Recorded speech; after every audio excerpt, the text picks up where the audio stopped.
campagne, elle a été, comme j'ai eu l'occasion de le dire, très festive. Nous avons été heureux d'aller à la rencontre de nos parents. C'était une joie réciproque. Nous avons été partout très bien accueillis. Il y avait beaucoup d'attentes en termes de messages et nous avons été, permettez-moi la répétition, encore une fois, très heureux de porter ce message du Parti Unir à nos compatriotes, à nos concitoyens de la première commune de Logou, comme partout ailleurs dans le pays, pour tous les candidats qui étaient en liste pour cette municipale.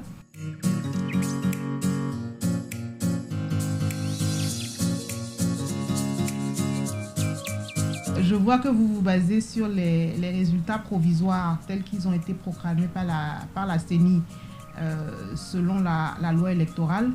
Nous allons rester républicains et attendre que la Cour suprême fasse également son travail, notamment vide les éventuels pourvois qui peuvent être en instance et puisse confirmer cela parce que c'est ce que nous espérons. Et l'histoire de ces élections municipales, surtout dans la première commune de Logou, a été l'histoire d'une rencontre. Nous sommes allés dire un certain nombre de choses à nos concitoyens, à nos compatriotes, à nos parents des 3 cantons d'Atakwame. Et il se trouve que nous avons eu raison de parier sur leur sagesse.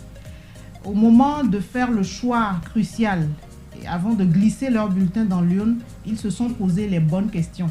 Ces questions, nous avons eu l'occasion de les réviser durant toute la campagne. Ces questions tiennent à essentiellement une chose. Quelle est la formation qui est capable de porter les ambitions de développement que nous avons? Il se trouve qu'ils ont très bien répondu à cette question. C'est celle qui le fait déjà.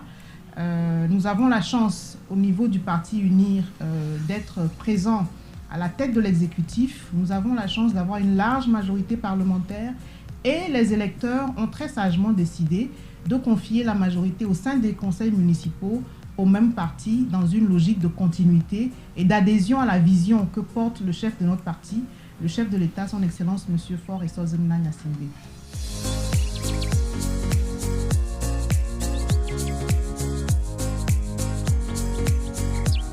Les attentes ne sont pas différentes de ce qu'on peut trouver dans tous les coins de notre pays.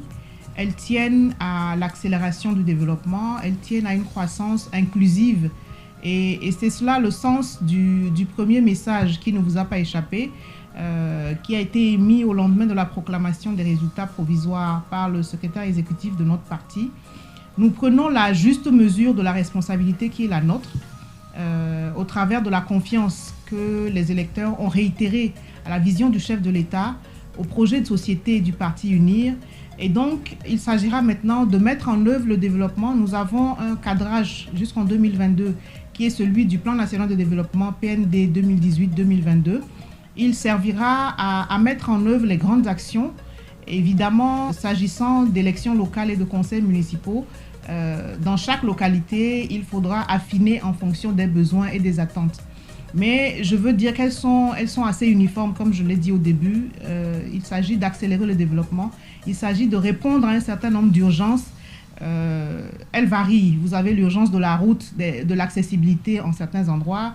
Vous en avez qui concernent les structures sanitaires ailleurs, d'autres types d'infrastructures communautaires. Et en fonction des compétences qui sont dévolues aux collectivités territoriales, notamment au niveau communal, nous nous organiserons pour répondre dans un climat d'échange permanent et de partage aux attentes de nos populations.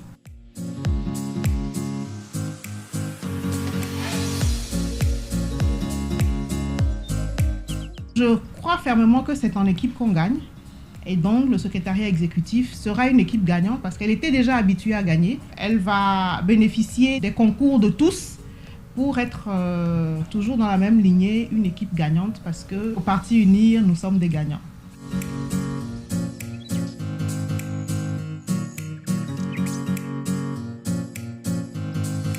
Nous avons l'habitude de clamer lorsque nous avons des réunions publiques. Quand on est unis, on est fort. Je crois que mon message tient à cela. Quand on est unis, on est fort. Gardez à l'esprit l'intérêt général. Restez unis parce que sans l'union, nous ne pouvons pas parvenir à grand-chose, quelles que soient par ailleurs nos convictions.